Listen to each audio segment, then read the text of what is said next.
Happy Halloween! I know it seems very dark, but I'm trying to go for a creepy image for today's game, and one that has a special place in my heart. Remember back in Season 1 when I took a look at Scooby-Doo games? Well, there is a game from my childhood. Rather than, researching to see if it exists, Scooby-Doo and the Spooky Swamp. I don't have the box or the game. And that's how you know I've had this since I was a kid. And I haven't played this game since I was still in primary school. This is apparently the sequel to Scooby-Doo First Frights, which I don't own, so I won't be making any comparisons. I used to love Spooky Swamp as a kid, but what do I think about it now? What do I think about it now that I'm older? Does it still hold up, or was it only good because I was a kid? Let's find out. I'll be playing the PS2 version as this was released on PC and the Wii. But enough stalling, let's dive in. When the game starts off, we get the intro title card.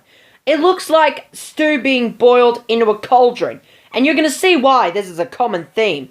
First off, the person wielding the cauldron and mixing it around kind of reminds me of Ursula's cauldron from The Little Mermaid. Anyway, this game was made by Warner Bros. Games and Taurus Games. Yeah, pretty weird to say the least. This cutscene can be skipped, but for the sake of this review, I'm gonna use it all. Anyway, a mysterious green hand comes out and sails through the swampy area and right next to Mystery Inc.'s house. So it kind of leads into the story a bit. But why? Dude, this is really, really long. Seriously, I've never seen an intro cutscene go this long. If you timed it, I bet this would go for about 2 minutes. Completely pointless. Then we get the cutscene, Scooby-Doo and the Spooky Swamp. And then we get to choose a profile. The profiles here are on a wooden area. So I'm just going to hit new game and let's get into the story. We get the cutscene again with that bloody hand. And the story is that Shaggy and Scooby are about to eat a sandwich. Yeah, they are real foodies after all. But unfortunately, Velma accidentally hit Shaggy, making the sandwich fall over the floor. And then Shaggy gets pissed and then he's like, F this shit, I'm out. And I'm like, really, dude? And then they decide to leave Mystery Inc. Seriously? You two boneheads decide to leave Mystery Inc. over a freaking sandwich? What is wrong with you? Anyway, they spell the good scent and then we can start to play. Okay, who was the one who accidentally gave Shaggy a shot of estrogen? The same person that gave Fred an accidental jug of Viagra. When we first start to play the game, we get an open world to familiarize ourselves with the controls. We start off as Shaggy and Scooby and we're just wandering around the swamp, having fun and, well, I look like a dazed idiot playing this game, but still, it's pretty cool. It's a tutorial which can't be skipped. Really? Why can't the tutorial be skipped? I get it's for people who don't know how to play the game, but I don't get it. We have an open world to get a feel for the controls. We don't need this. Although, I would be lying if I said I didn't enjoy it. While I'm talking about the tutorial, the controls feel tight and responsive, but they can feel slippery, especially when handling analog stick. Especially when playing with the analog sticks. Scooby and Shaggy walk around just fine, but I don't know. I always feel like I don't have much control over my character. And in a game like this, that's really saying something. But it's just a minor flaw that can easily be skipped. We walk around the swamp area, trying to follow the scent and finding a way to reach the end. Scooby and Shaggy cross a bridge to meet a weird area, and it's just weird, and I'm running out of words to say it, but then we meet up with a swamp chick. A swamp chick. Really? And what? I don't know. One thing I love about this game is the voice acting. Definitely knows us. So, serve it up then. Yes, chef. It's not finished. Not finished? No, it is missing some very important ingredients. Special ingredients. just happen to be mystery solvers, specializing in finding missing ingredients.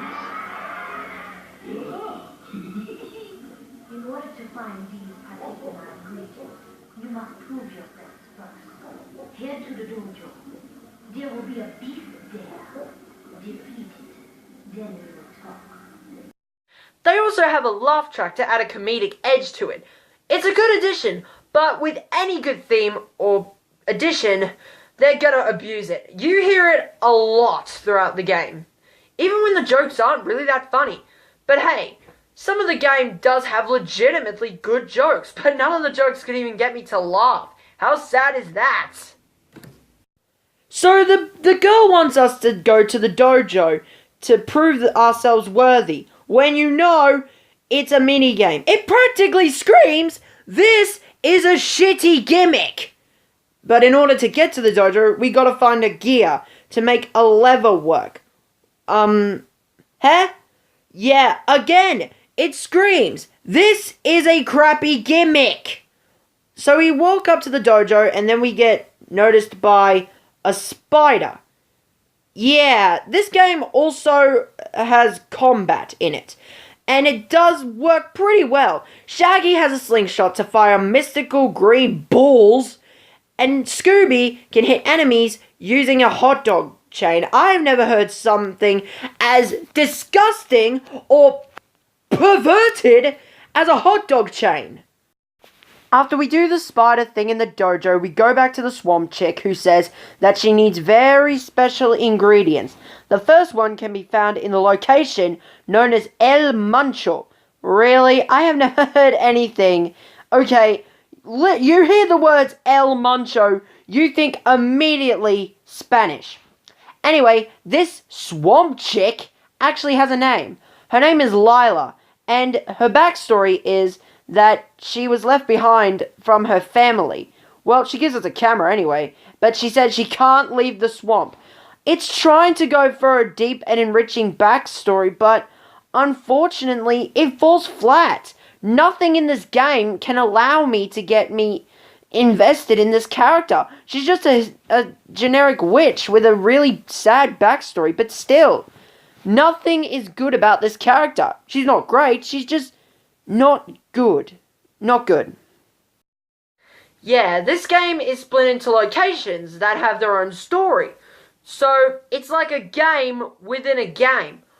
Gameception! Boom! But right as Shaggy and Scooby go to tell the gang that they have to go to El Mancho, Velma receives a phone call from Costington. And that convinces them to go. Well, it's kind of weird, actually. Fred goes, I'll go grab the guys. Let's go to El Mancho. They fall down, and it's pretty weird, honestly. So then we get to start off back inside the clubhouse, and then we gotta talk to Velma. We run down the stairs, and oh, there's Velma. She tells us to go to Fred, or the back of the mystery machine, to select El Mancho on the map. Okay, that's pretty odd, to be honest, but, it's good. So we select El Mancho, and then it's another transition. Alright, road trip! Now, this is to be said that Scooby-Doo and the Spooky Swamp is a very special game, with only 3 levels that each have their own story. So, I thought the only way to review this was to talk about each level individually. So, let's dig into the first mission, El Mancho. Before we actually get to El Mancho, we have a loading screen where the mystery machine is driving through the desert. I like this, as it gives you an idea of the type of level you're going into. But the cutscene itself is pretty self-explanatory. It's just the gang driving around in the mystery machine, waiting to see Costington, and a zombie skeleton stalks them. Okay, is there a time to call the police? Where are the police? It's self-explanatory. In fact, I don't need to comment on it, it pretty much speaks for itself. Well, if this place isn't the definition of ghost town, what's going on here? Where is everyone? That's a bit strange. I've got the creeps, man. Hold it right there, troublemakers. My point. Yes, you heard it here first, ladies and gentlemen. Mystery Inc. got thrown in jail.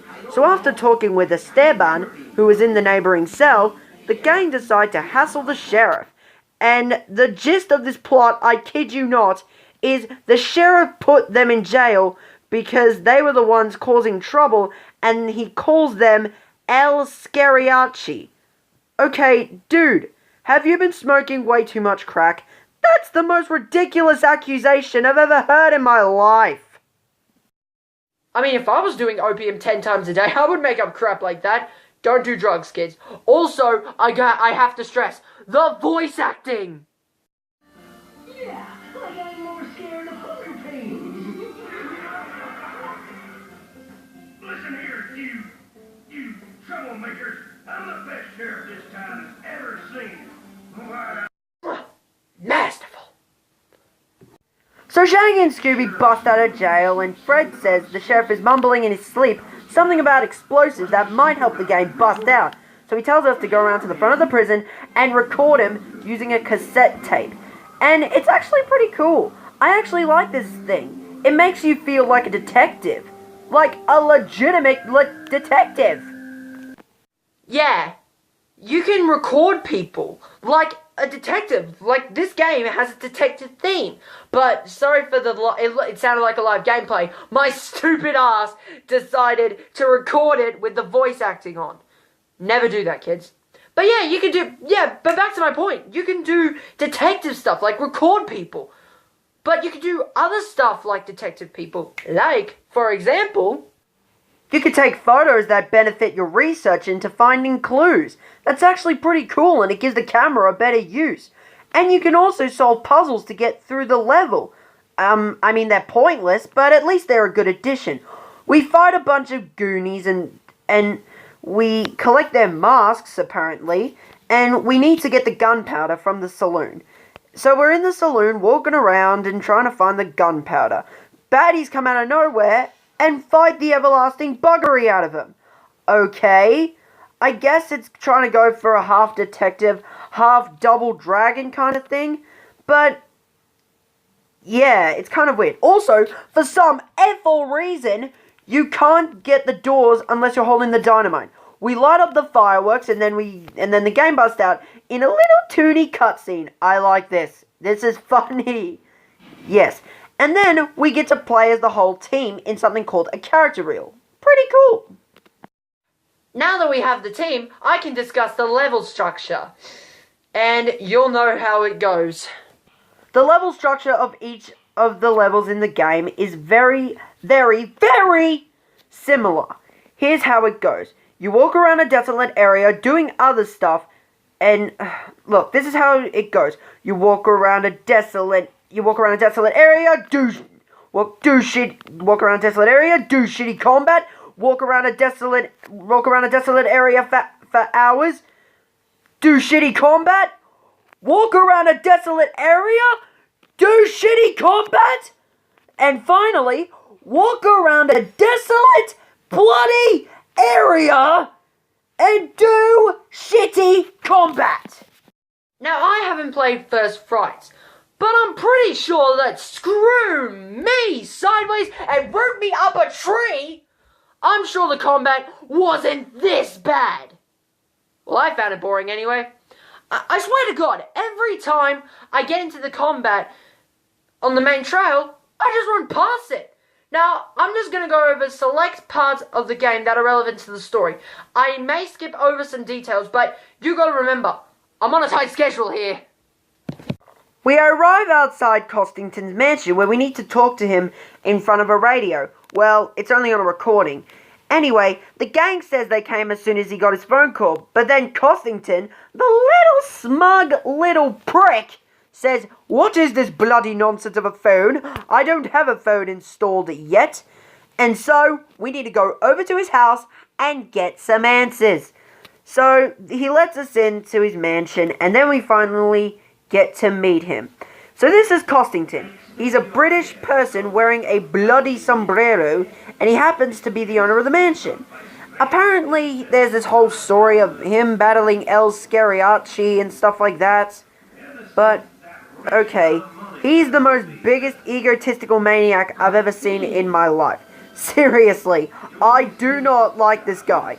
In fact, I don't even trust him. Anyway, he tells us about Romero, his butler. You mean the smug little prick has a butler? Really, dude? I mean, dude. Okay, I just hate this guy. I really, really, really hate this guy. So this is Romero.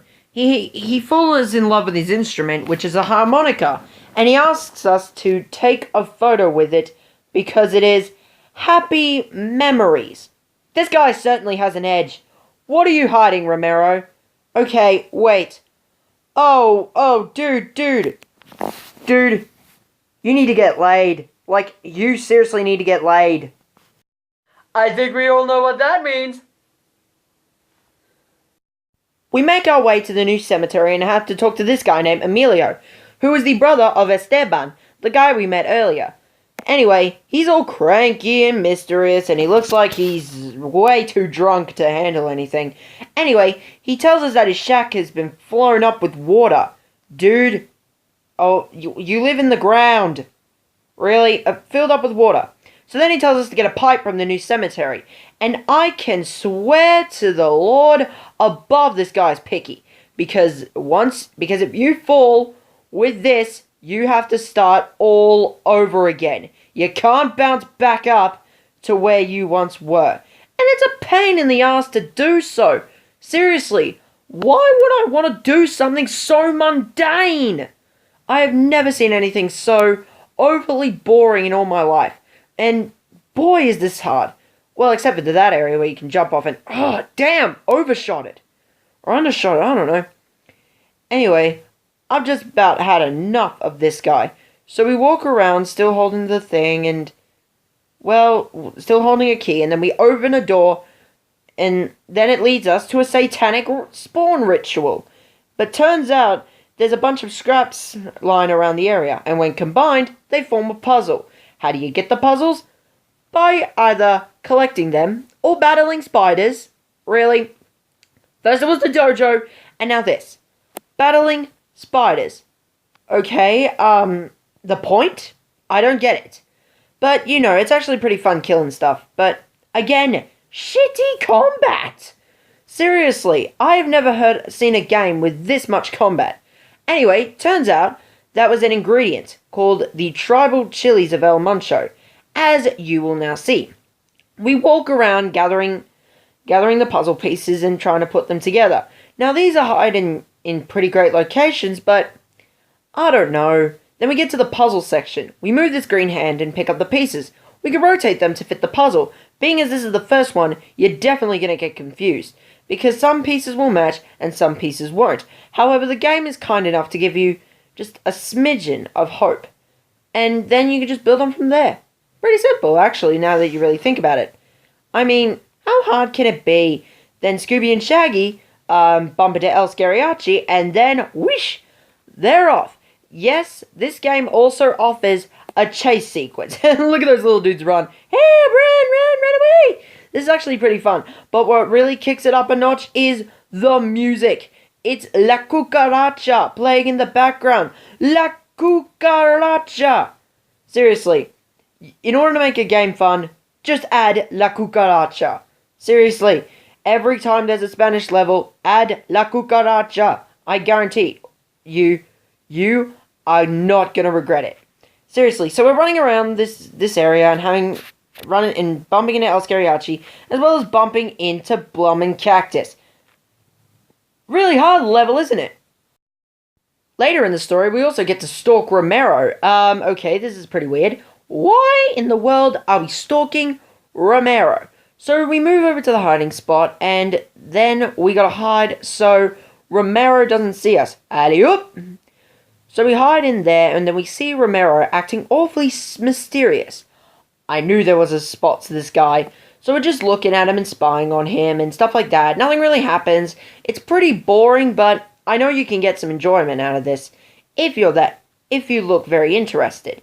And it benefits from so many different areas, especially considering your characters can still interact. But that all gets thrown out the window as Sheriff Stone Your Ass gets us and has us locked back in freaking jail. What a loser. We meet back at Costington's mansion where he talks about some oil thing that happened not too long ago, and basically the entirety of El Muncho got so mad. Seriously, I'm talking Melbourne protesting bad. Seriously. I mean, so he basically stole oil from the new cemetery, and the people of El Muncho did not like that. And then there was some run-in with El Scariachi. Seriously, Costington will tell you everything about El Scariachi. But he does it with his hand tied behind his back. And then he talks some green seed. Ew, that sounds kind of gross. Yeah, it is kind of disgusting. Seriously, a little green seed in his belly. Seriously, I want to throw up at this point. It's so disgusting. But anyway, apparently Romero got in the way between them, and then he asks us to find the clues about his whereabouts. Okay, pretty cool. We take a photo of the likely place he's been. Yeah, you can also take photos of buildings in this game. So we picked the clock tower because, well, we heard bells ringing. I mean, you guys didn't hear it, but yeah, we find that he's most likely going to be at the bell tower because that's the likely place we've been stalking. So, yeah, we meet back at the mausoleum. I know I skipped over a few stuff, but remember, I'm on a time limit, damn it. So we walk down the red carpet like there's a show going on. Wait, a show? That's pretty funny. So we follow down the red carpet like it's the Wizard of Scooby-Doo. Get it? Red carpet, yellow brick road, and then we walk onto to the stage to find the son of a bitch, El Scariachi. Look at this guy, he's so evil. I have never seen anyone so evil in my entire life. And guess what? He is the first boss we encounter. It's pretty simple, you know. You just hit the thing and I guess then his band falls out of place while still battling banditos. Yeah, those are the names of the skeletons, by the way. Banditos. Okay, first at Thrillville had Bandito Chinchilla, and now this? Really? Anyway, so you're finding the skeletons pretty cool, and still doing the same puzzle bullcrap. Doesn't really work, but yeah, it works, I guess. But seriously, but this boss goes on and bloody on. And then, finally, we get to defeat him. Or do we? Yeah, they never really make it clear how you defeat El Scariachi. You just do. Okay? So, quick question. Why does this boss have to be so long? Well, I'm playing it long anyway, but seriously.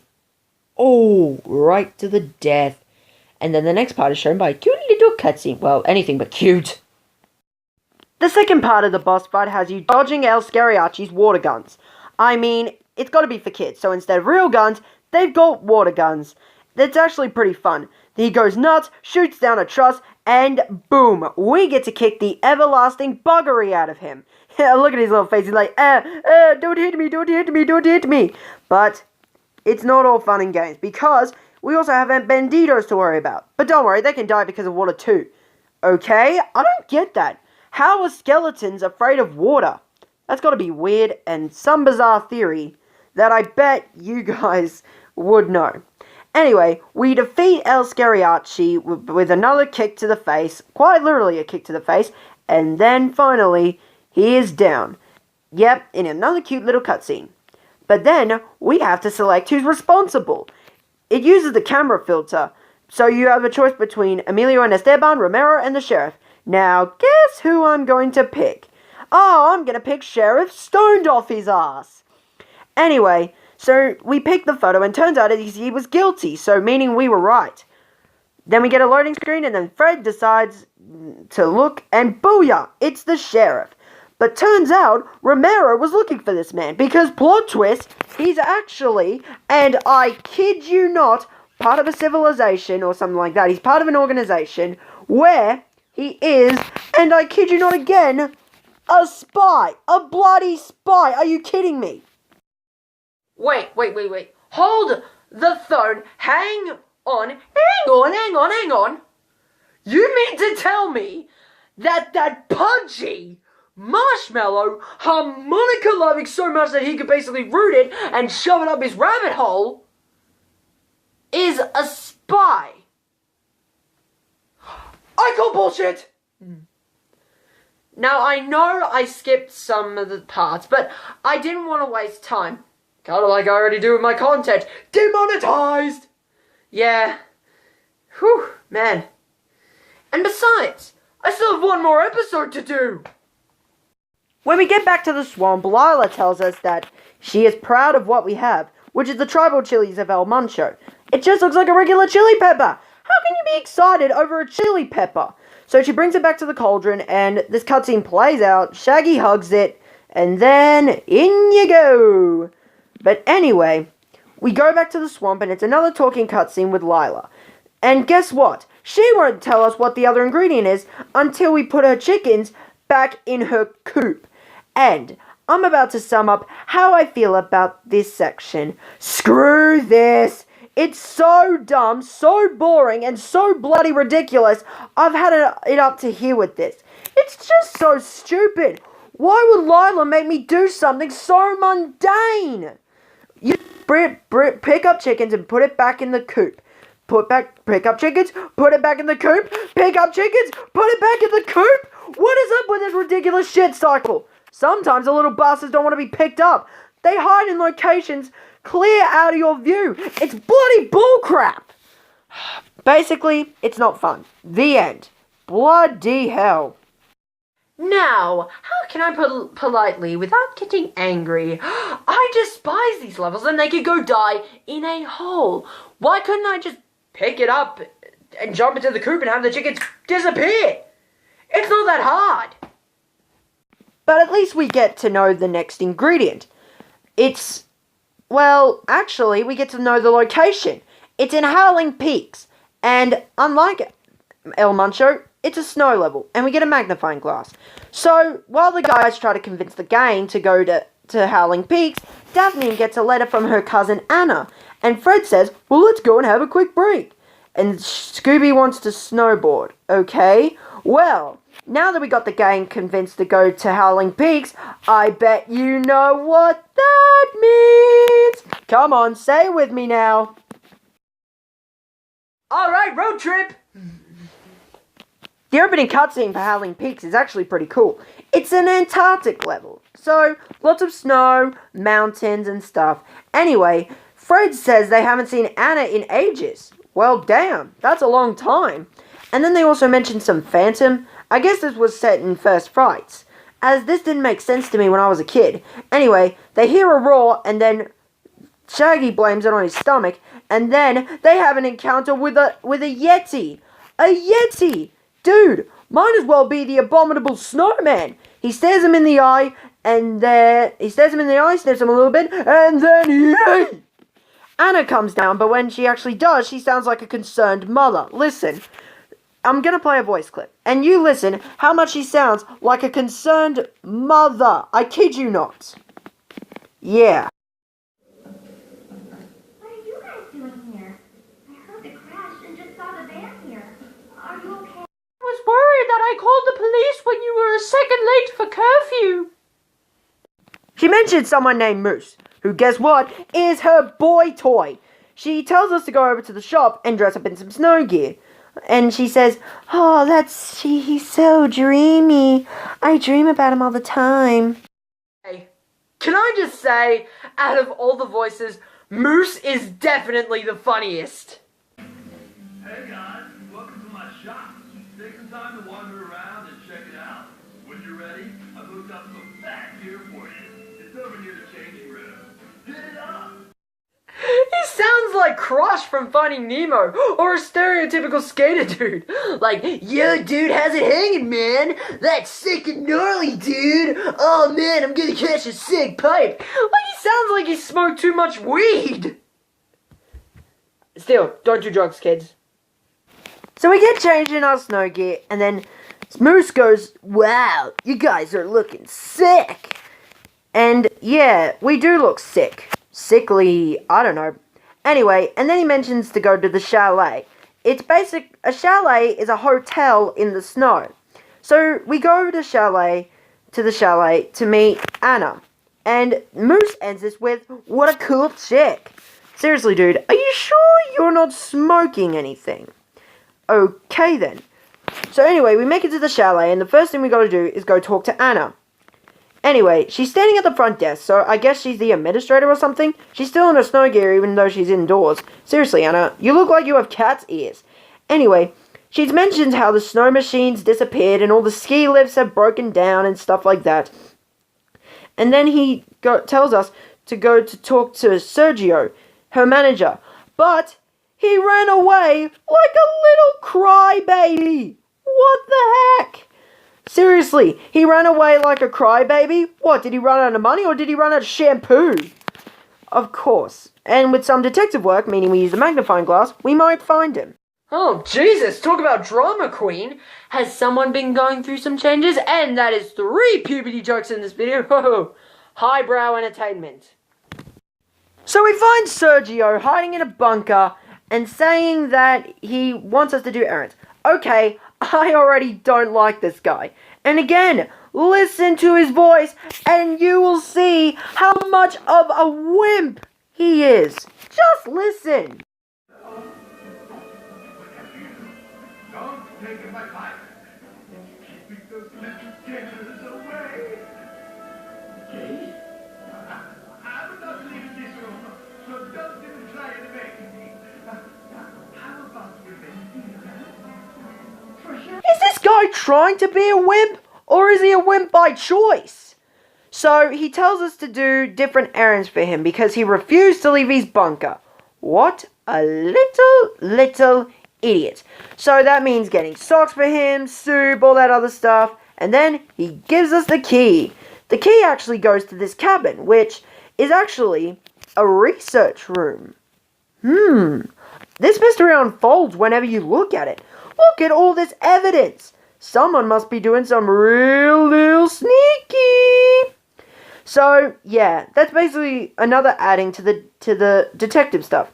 Another cutscene saying that there's a snowstorm and Shaggy and Scooby get snowed out of the chalet. Jesus, I heard of snowed in, but not snowed out. Then another loading screen because the game needs time to register. And the boys get told to follow Lila's scent. Okay, there's something I don't trust about Lila. She tells them to follow her scent, knowing that it would equal impending death. Anyway, they go to the deep dark forest where they meet up with some guy who's hanging out by a tent. And of all the accents in the world, they decided to go with Australian. I'm not even joking. Listen to this and know how much of a puddle of piss it is. Always look at the grapes. Anyway, Bob's getting a grape around here. Yeah, deep dark forest is a grape. Right near the woods. 5 minutes. Oh, Professor Buckley, at your in service. In service? Woo? Yeah, in service. Fair's fair, mate. Until you've done something for me, I'll let do nothing for you. Really, game designers? You're mocking Steve Irwin. That is the crappiest Australian accent I've ever heard in my life. But instead of hunting crocs, he's a mountain ranger.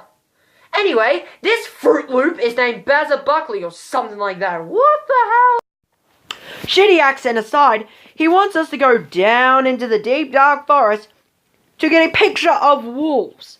Otherwise, he won't help us. What a complete dick. Seriously. So we're fighting more enemies, again, like combat, do shitty combat. I do have to say, remember, I'm taking back that comment I made. The combat in this is actually pretty balanced, but I really don't like it. But again, to the point. He wants us to take a picture of wolves. Deadly, ferocious creatures that will murder us and eat our skins if we don't comply. Okay, look. Going down a track is one thing. Hunting down wolves is another. Anyway, we used a magnifying glass to look for paw prints. The magnifying glass was also used in Sergio. We followed the footprints over to the wolves, and we try to get a photo of them. And so we get the photo of them, and there. Now we gotta take them back to Bazza. That loser better be worth it, because Oh man, I am regretting helping this guy. Wolves! Wolves of all things! Are you kidding me? Jesus, it better be worth it! Is it worth it? No, because the wolves are our enemies and will skin us alive if we don't attack them. I knew that Bazza Brickhead was something to be ashamed of. Seriously, it's bad enough I had to take a photo with the fellow creatures. Now I gotta fight them? Jesus. Anyway, more story stuff. We go back to a cabin to hear a distress call from someone named Dustin Planks, although his nickname is Cranky Planks. Okay, I don't know how idiotic this is, but I don't understand it. Anyway, we go back to the chalet to get answers on Dustin Planks and where his location is. But, yeah, who do we talk to? Who else but Anna? We find out that we have to go to the logging grounds to go get him. And, you know, just help him out like any other person in this game. Okay, now that I mentioned Dustin Planks, can I just say how much of a dickhead he is? Even his voice makes him sound like an arrogant jerk. Just listen to him. What are you still doing here? I don't need you anymore. Leave me alone. I have secret business to attend to. Yo, screw you, I just saved you. Jesus, well everyone else sounds like they're going through puberty, and that's 4 puberty jokes, and some of them are on their period 5 puberty jokes. This guy is just an a-hole. We also have to do another puzzle that will reveal the next ingredient for Lila's stew. And I can already guess what this is. Well, there's a top, and it's a bunch of stems. Now that I know how to do the puzzles, I think I can master this. So we put this here, we flip this over, we put that there, and then we go over here, and then grab that, stuff like that. Seriously, you grow attached to the puzzles that you could basically do them first time and just show off to everybody. But beating a puzzle in Scooby-Doo, is that really a bragging point? I don't think so. But this piece is just annoying. I hate it. So we work around the puzzles trying to figure out where these things go. Better than any other jigsaw puzzle, let me tell you that. It's a pain in the ass, but one that's definitely effective. Yeah, it is a pain in the ass, but it's kind of smart about it. Anyway, just looking at this, you can already tell what it is. Do you really want to know? Finish this. Yeah. Mimic this a bit. Turn around the other way. Find another puzzle. And do this. And, oh boy. It's shrooms. It's shrooms. It's goddamn shrooms. Shrooms! Out of all the things! Mushrooms! Okay, just hope they're the right mushrooms. Because otherwise you could be having some really nasty results. Remember kids, shrooms out in the wild are bad. Seriously. Oh god. Now I wish I didn't use my weed joke. 'Cause shrooms? Are you kidding me? We go outside Moose's cabin to find that Moose has been doing some very, very naughty stuff. We record him, and then he mentions something about, I don't know, some big project that he's working on. I don't know. Anyway, so now let's go on to the final boss. We fight the Yeti. Big surprise! Anyway, this half of the boss is pretty simple. We're just dodging ice clocks. But this one has a particularly special, as watch what happens when I throw these beans into his mouth. Fart jokes aren't funny. Seriously? Are you honestly serious with this? Were they that spent on comedy that they resorted to fart jokes? Sure, kids would find it funny because kids think everything is funny. Seriously, I get it beans make you fart, but come on. Do you have to be that stupid to find fart jokes funny? Now we get to choose our villain again. We have the choice between Bazza, Dustin Planks, and Moose. Now, seeing as Moose has been doing some very, very naughty stuff, it's Moose. Yep. So I'm just going to lay that out. Let's see who is under that Yeti mask. So, turns out the snowboarders were actually doing it. But what about our villain? Who's a villain? It's Moose! The plot thickens. Scooby, don't kiss him, he's evil. And Anna's like, how dare you, Moose? I loved you. Moose apparently is a bit of a dick. Seriously. So Scooby-Doo drags him back, and then Bazza is like, well done, mates. You did good, cobber. So, you want to know why Moose was motivated to do everything? Well, guess what? He hates all the tourists that come to the mountain because he wanted the mountain all to himself. Wow. Again, what a dickhead. Why is everyone in Howling Peak such a dickhead? Turns out he's been stealing stuff from the chalet, including the snow tickets. And Dustin Planks is like, crazy, man. The world is ours, man. So it turns out he doesn't want any tourists on the mountain. Scooby-Doo and Shaggy run away, and then Moose is like, I would have boarded in peace. Dudettes, really, bro. Boarding? How? What is wrong with you? Why is everyone in this game such a dickhead? They contact Lila saying that they have the ice cap mushroom. And then Velma's like, you boys have got some explaining to do. They convince the gang not to come, saying that they'll endanger the feast and that she told them not to tell them. Okay, why would you follow Lila's order? She's creepy. Then Scooby-Doo whines and they're like, don't worry, dude. It's gonna be alright, man. We're gonna get that stew. Don't you worry. Bro, you're screwed. Now let's get to that final boss and we can wrap this game up. BAM! The gang walk down to the swamp area to meet Lila. Fred introduced himself to the gang, and then Lila says, do you have what I desire? So they give the ice cap mushrooms to Lila, and then stabs it with a fork. Velma goes, no! And then a giant flipping alligator! Holy hell! Did Lila turn into an alligator? Is she secretly Professor McGonagall? Anyway, so now we get into the final boss. We get a cute little cutscene of the crocodile wanting to eat us, and then finally, we can start the boss. The first half of it is just trying to get the catapults to fire watermelons and spray it into the eyes of the crocodile. Okay? I guess acidity works in this sort of land. Second half of this boss is trying to get the crocodile to slam its tail on the thorn bushes. It's a game of luck. You have to time it just right in order to get the croc to slam its tail on the thorn bushes. I can't believe this. Really. I mean, I get it. You can't actually fight her, but Jesus.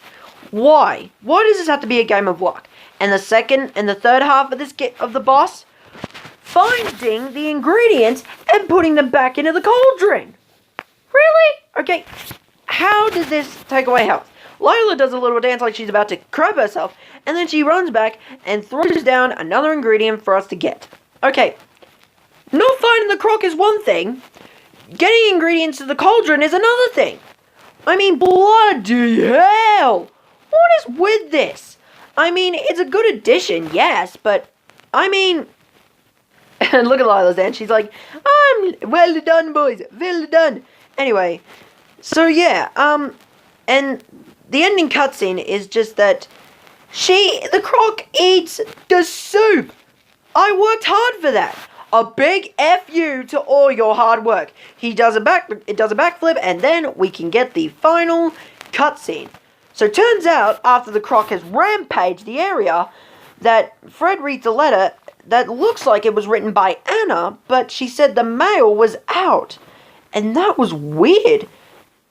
And Velma says there's photos of the Mystery Gang Inc. too. So wait, is she stalking Mystery Inc.? I don't know what's going on in this world. What is Lila up to?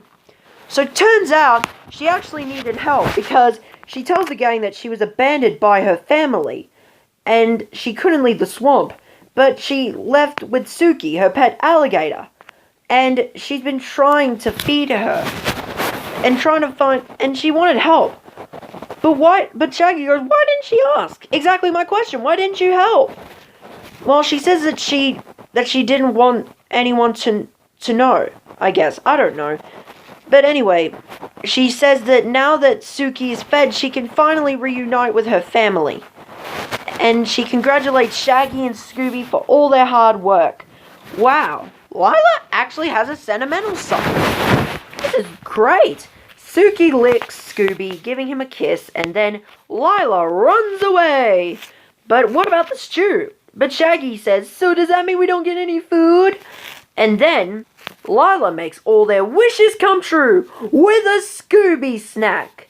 A Scooby snack, bro.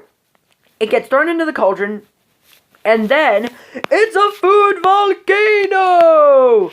Lots of food popping in and out all over the place. And then we finished the game with another goofy cutscene. And it's beautiful. But before we end the game, we also have a sandwich building minigame. The trick of this minigame is to build a higher sandwich and get more ingredients than your opponent before the top bread is placed. Wow, is this fun. But after that, well, that's it. What a week finished. But at least we're done. This game is good. The mysteries are fun, the combat is balanced out. There are a few flaws here and there, but still, it's a pretty solid game. So Scooby-Doo and the Spooky Swamp gets 7 out of 10. Well, I hope you enjoyed the video. If you did, leave a thumbs up and subscribe and hit that bell right in the face so you can be notified whenever I make more content. And guys, we just reached 90 subscribers, and I can't thank you guys enough. But I also want to give a shout out to Owen Schramko. Now, Owen Schramko has helped me out in tremendous ways. He designed the logo. He designed the logo for the Games Court and on my main channel, on the channel icon. And he's just been really big. He's just been a really big help with my channel, getting it out there and stuff. But so thank you, Owen, for everything, and I'll go on Instagram and I'll thank him on there. Now, if you guys want to check out Owen's channel, I'll leave a link in the description below. But anyway, guys, I hope you guys enjoyed the video. I'll see you next time, and happy Halloween!